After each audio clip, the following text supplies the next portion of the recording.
Informação, serviço, transparência, compromisso. TV Câmara Pelotas, cada vez mais conectada com o cidadão. Mau estado da Avenida Fernando Osório ainda gera reclamação. A audiência debate tema da campanha da Fraternidade 2016. Obras na praça e no Teatro 7 de Abril permanecem paradas. O TV Câmara Notícia, primeira edição, começa agora.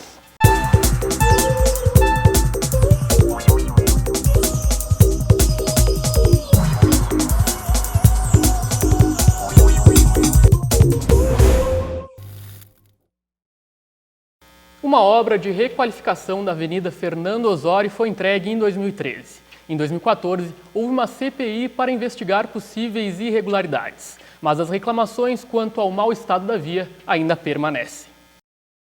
Há cerca de 3 anos, as obras de requalificação da Avenida Fernando Osório foram entregues, mas hoje a realidade de quem transita por aqui é diferente. Quando eles fizeram essa obra aqui, já ficou ruim o movimento de carro, né? Porque vem carro de todos os lados, dá aquele para o trânsito, a gente não... É péssimo, acidente seguido. Sobre essa rua que tem aqui, que tem essa buraqueira, isso é uma tristeza para nós, sabe? Que eles vêm aqui, fazem uma tapeação e deixam assim. E tudo se agrava principalmente em época de chuva, quando a água invade as calçadas. Já está todo esburacado e como não tem escoamento de água, então fica cheio, completamente assim, ó, uma piscina. Então tá péssimo, até inclusive já está com muitos buracos, né? E até a água chega a subir na calçada. Fica péssimo, isso daqui fica um lago, alaga tudo.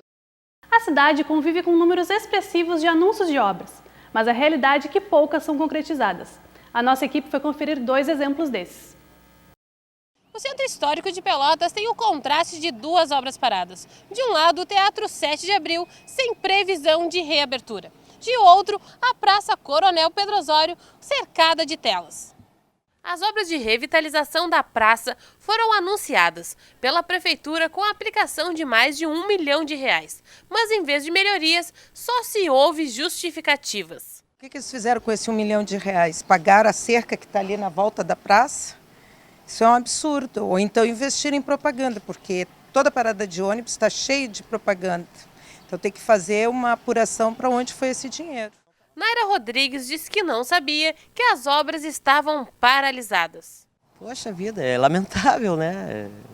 É um ambiente que a gente precisa, que é essencial, né, para a comunidade, trazer a criançada e só resta lamentar, né? Algumas partes da praça estão com telas, o que impossibilita as pessoas de usarem as áreas. É até chato que fizeram um galinheiro aí na volta da praça, né? Ficou muito ruim da gente andar por aqui, a gente até não se sente bem. Dá a impressão que a gente vai colher ovos, né? E eu não acredito que tenha sido gasto tudo isso. Não aparece nada, né? Não vejo nenhum trabalho feito aí. A conclusão das obras a cada dia ganha um novo prazo. O palco do teatro mais antigo do Rio Grande do Sul permanece sem artistas. E na Praça Coronel Pedro Osório, tudo é sinal de abandono. Eu acho uma palhaçada. Uma palhaçada. Eles acham que o povo é bobo, ficam rindo da cara da gente, o sistema está falido, o Brasil inteiro está sofrendo e eu acho que já está na hora de desmascarar, né, os vilões aí, que não é o trabalhador, não é o cara que está correndo atrás, é os políticos que estão aí desviando dinheiro e para onde é que vai esse dinheiro aí? Para o bolso deles, né?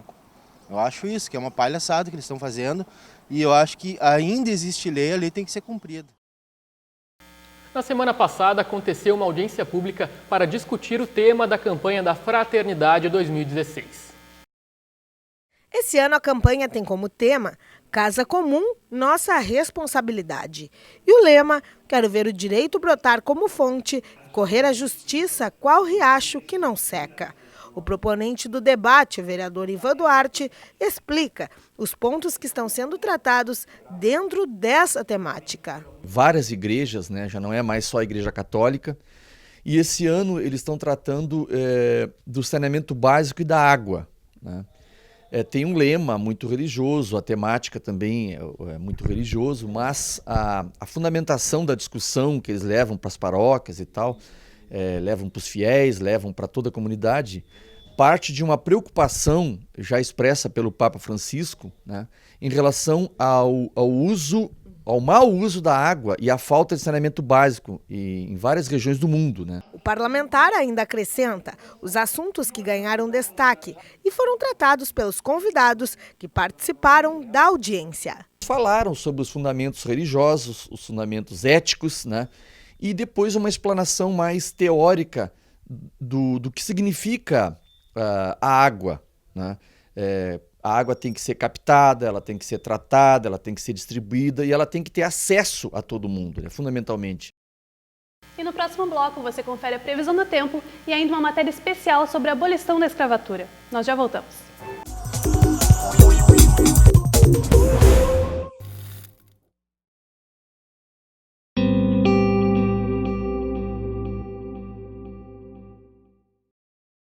Esse ano, as eleições contemplam os cargos de prefeito, vice-prefeito e vereador.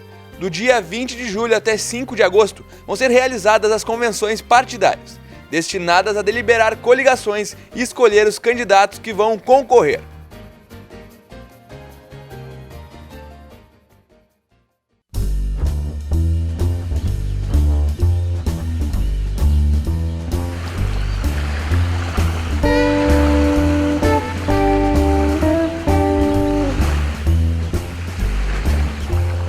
TV Câmara Pelotas, cada vez mais conectada com o cidadão.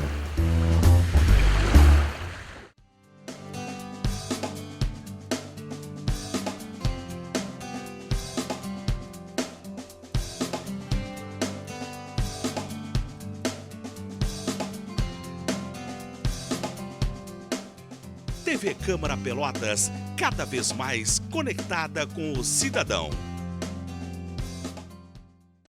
Use a direita para transitar com veículos lentos. Sinalize com o pisca para mudar de pista. Respeite a velocidade da via. Seja prudente, evite acidentes. Uma campanha TV Câmara Pelotas.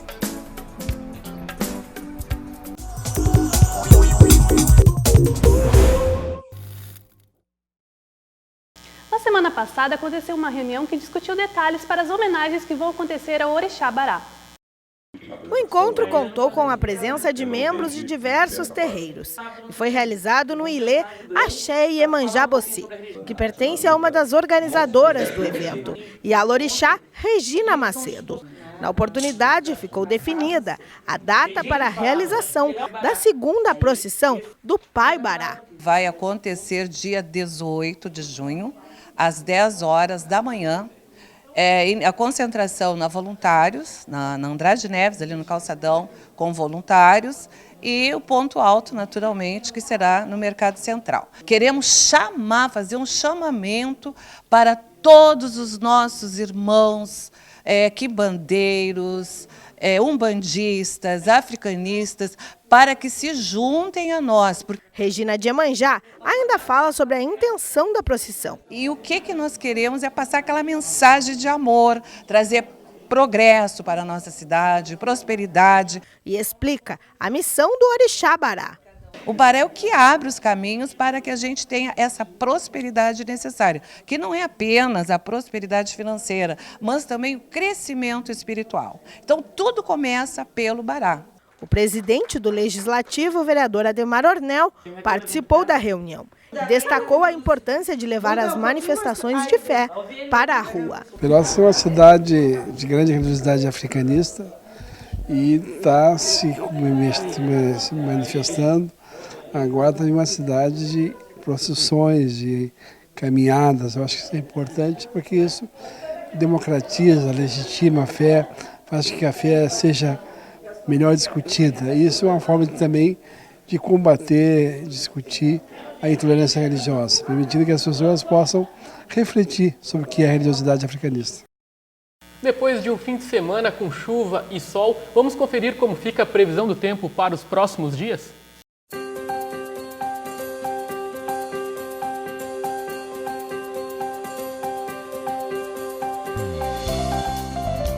A segunda-feira começou nublado e no decorrer do dia há possibilidade de pancadas de chuva. E os termômetros devem marcar entre 10 e 13 graus. Amanhã e quarta-feira, o sol pode predominar, mas o frio aumenta e os termômetros podem marcar entre 8 e 16 graus. Já a quinta-feira deve ser ensolarada, com a temperatura entre 9 e 17 graus. E a semana pode terminar com pancadas de chuva.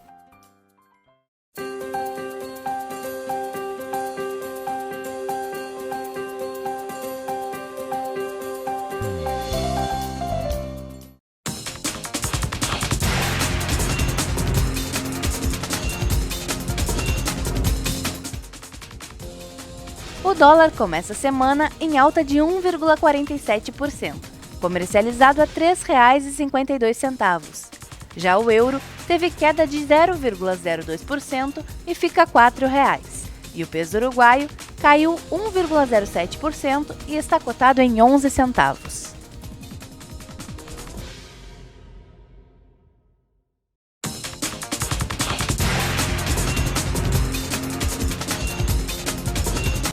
E vamos encerrar a edição de hoje de uma forma diferente. Na edição passada falamos um pouco sobre a abolição da escravatura. E hoje exibimos um material especial feito pela repórter Daiane Ferreira sobre o assunto. E com isso, encerramos o CN primeira edição. Acompanhe a programação e tenha mais informações. Tchau! Obrigada pela audiência e uma ótima semana. Tchau!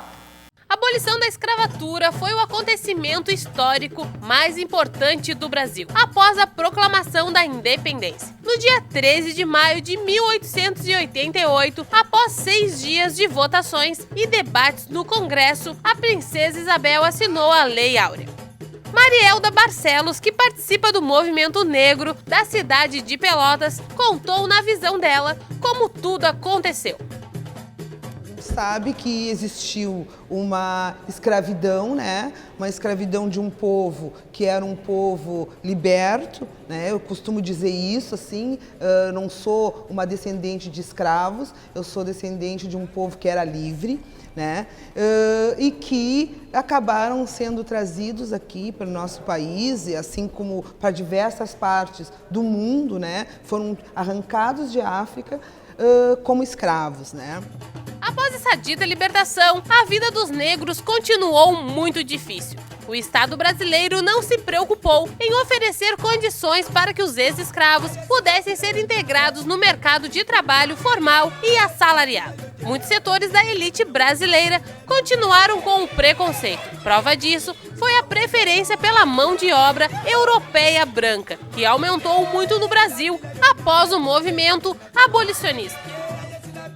A gente costuma dizer que a princesa Isabel, ela não foi a mulher boazinha, bondosa e que nos deu, né, a liberdade, né? Não foi por acaso que isso aconteceu. Isso aconteceu porque já vinha todo um movimento abolicionista que fez chegar neste momento, né? Mas também, assim, os próprios abolicionistas, eles não pensaram anteriormente como iria se dar esse dia seguinte, né? Então, nós começamos a trabalhar com a data do dia 14, né? Que para nós é mais significativa no sentido de pensar como é que esses negros eles foram libertos, né? E como é que passou a ser a vida desses negros a partir dessa data. Em 2003, foi aprovada a Lei Federal 10.639, que torna obrigatório o ensino de história e cultura africana e afro-brasileira nas escolas de ensino fundamental e médio. Ivete Silva, professora da Escola Assis Brasil, foi a pioneira em implantá-la em Pelotas. Quer dizer o que essa lei? Quer dizer que eu tenho que trabalhar a identidade negra, que eu tenho que tirar o preconceito dentro da escola, que eu tenho que usar o livro didático como um todo, que eu tenho que respeitar todas as crianças nas suas diferenças. Então, se eu não fizer esse tipo de coisa, eu estou brincando com a lei. Eu acho que, de modo geral, a lei ainda não está como deveria estar, porque ainda existe a preocupação de trabalhar com a lei no 20 de novembro, né? As pessoas chegam no 20 de novembro, levam capoeira para as escolas, fazem festa, fazem máscara, fazem uma série de coisas direcionadas para a questão da negritude, para a questão da africanidade. Eu entendo e concordo com tudo isso. Eu só não concordo é que se use o 20 de novembro, que é um momento de reflexão. Não é para se trabalhar naquele dia, é um momento de reflexão e que o trabalhar a questão racial tem que ser o ano inteiro.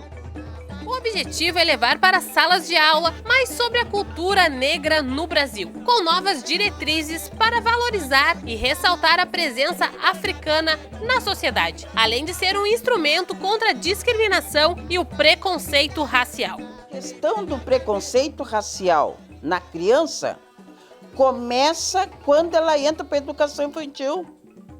Porque enquanto ela estiver no berço da família, não existe o preconceito no berço da família. Ela vai existir quando a criança começa na educação infantil, começa nas séries iniciais e começa a se dar conta que ela é diferente para aquele tipo de sociedade que nós temos. Lá no pré-escolar, ter um livro didático para ser trabalhado onde apareça a questão negra. Eu tenho que ter material para se trabalhar respeitando todos. Eu tenho que tratar as crianças todas iguais, nas suas diferenças, é óbvio, mas eu tenho que respeitar o cabelo da criança negra, que graças a Deus hoje, de uns 10 anos para cá, a identidade negra está muito forte, né? O negro hoje tem coragem de usar o cabelo dele natural, do tamanho que bem entender, com a cola do jeito que quiser, e ela tem que ser respeitada. Para o advogado e escritor Wilson Farias, o racismo ainda faz parte do dia a dia da sociedade. O racismo não foi, digamos, criado pelo Brasil. O racismo existe em todos os povos, na verdade, em todas as épocas. Mas a realidade gritante é que o Brasil foi o último país da América Latina a abolir a escravidão, formalmente. O Brasil passou mais de 3 séculos, né, sob o império, sob o jugo da escravidão. E isso levou a que todas essas consequências nefastas da escravidão influíssem como influem, né, no Brasil de hoje, tanto no aspecto cultural, no aspecto político, sociológico e até no aspecto psicológico. Para chegar ao 13 de maio de 1888, aquilo não foi uma dádiva dada pela princesa Isabel. Na realidade, foi uma luta sangrenta que envolveu ativistas negros, envolveu intelectuais negros e não apenas negros, né? Havia parte da sociedade, principalmente brancos, né, que eram contra a escravidão. Inclusive, ele é autor do livro Racismo à Luz do Direito Criminal, onde ele retrata vários aspectos discriminatórios. E assim como a professora Ivete Silva, nesta publicação também faz uma análise crítica da aplicação da Lei 10.639. Nesse livro eu digo que existe uma inércia das autoridades, porque essa lei ela é morta. Ela deveria ser dada, ser difundida nas escolas, mas ela é uma lei morta porque ela ainda não teve a efetivação que deveria receber por parte das autoridades. Mas eu já formalizei esses pedidos para o Ministério Público do Rio Grande do Sul e principalmente para o Ministério Público de Pelotas. E eu espero que os promotores de justiça responsáveis pela educação façam com que as escolas coloquem em ação esta lei que retrata a história da África, a história do negro e a história do Brasil. O preconceito ainda está em nosso meio. Não podemos esquecer que somos todos iguais e, como diria Martin Luther King, enquanto a cor da pele for o mais importante que o brilho dos olhos, haverá guerra.